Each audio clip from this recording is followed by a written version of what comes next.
Hello বন্ধুরা, সবাই কেমন আছো? আশা করি ভালো আছো। আমিও ভালো আছি।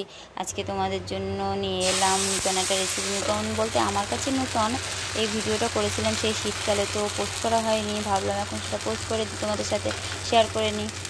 এটা হলো সরু চকলি করেছিলাম। তো কখনো আমি এটা করিনি। শাশুড়ি বললো তুমি সরু চকলিটা করে নাও, দেখো পারো কিনা। তো শাশুড়ি বললো যে একটা তেজপাতা দিয়ে সরু চকলিটা মানে গোলাটা দিয়ে তেজপাতা দিয়ে নেড়ে নিই। তো আমি একটু নিজের মতো চেষ্টা করলাম, খুন্তি দিয়ে করতে গেলাম, তো হলো না ভালো। তো আবার চেষ্টা করলাম, তো শাশুড়ি কথা মতো আবার সেই তেজপাতা দিয়েই আমি গোলাটা নেড়ে নিলাম ভালোভাবে।